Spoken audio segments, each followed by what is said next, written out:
सुप्रभात प्यारे बच्चों। आज हम पाठ सर्वनाम पद स्त्रीलिंग प्रथम पुरुष हल करने वाले हैं और इसके हमें आज अभ्यास प्रश्न हल करने हैं, जिसमें आप पहला प्रश्न देख रहे हैं, चित्र देखकर नाम लिखिए।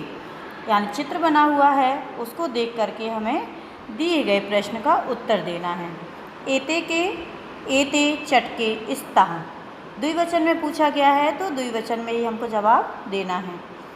फिर उसके नीचे देखिए जहाँ बहुत सारी मक्खी बनी हुई हैं, एताह का, ये सब कौन, एताह मक्षिका संति। इसके बाद तीसरा चित्र देखिए, सा का, वह कौन, एक वचन का शब्द है। सा महिला अस्ति, वह महिला है। इसके बाद है ते के, जहाँ पर दो लड़कियां हैं, वहीं उनके बगल में देखिए लिखा हुआ है ते के, ते बालिके इस्ताह। इसके बाद है एषा का, एषा द्विचक्रिका अस्ति।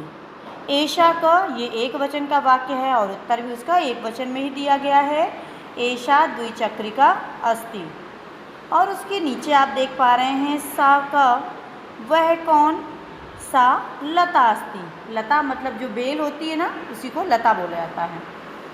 इसके बाद है एषा का, एषा शिविका अस्ति। यह क्या, एक वचन का वाक्य, तो उत्तर भी एक वचन में। इसके बाद नीचे देखिए बहुवचन का वाक्य है, ताह का, वे सब कौन, ताह कलिकाः सन्ति। तो जैसे हमसे पूछा जाए कि हमको एक वचन में प्रश्न जो दिया गया है उसका उत्तर किस में देना है, तो आपको पता होना चाहिए कि उसका उत्तर हमें भी एक वचन में, और द्विवचन है तो द्विवचन में, यानी कि वचन के अनुसार ही हमें अपने प्रश्नों का उत्तर देना होता है। तो ये तो हुआ हमारा पेज नंबर 65। अब हम हल करते हैं पेज नंबर 66। इसमें दूसरा प्रश्न है, चित्र दृष्ट्वा प्रश्न निर्माणम करोतु। चित्रों को देखकर वाक्यों को पढ़कर प्रश्न निर्माण कीजिए, प्रश्न बनाइए। तो पहले में आप देख रहे हैं बालिका हसती, लड़की हंस रही है, तो इसके लिए क्या लिखेंगे, का हसती, कौन हंसता है। दूसरा है कलिका विकसति, कौन कलिका खिलती है, तो का विकसति, इसके लिए ये प्रश्न हो जाएगा, कौन खिलता है या क्या खिलता है। अजय चरता, दो बकरियां चरती हैं, के चरता। जैसा कि पहले ही मैंने आपको बताया कि जो यहाँ पर वाक्य दिए गए हैं उनका हमें प्रश्न निर्माण करना है, उनका प्रश्न बनाना है। चटके उड्यतः, दो चिड़ियाँ उड़ती हैं, के उड्यतः। फिर है महिला भ्रमंती, बहुत सारी महिलाएं भ्रमण करती हैं, घूमती हैं, तो उसके लिए प्रश्न है कहा भ्रमंती। और इसका आखिरी चित्र देखिए, शाखा पतंती, यानी सभी शाखाएं क्या हैं, वो गिर रही हैं, बहुत सारी शाखाएं गिर रही हैं।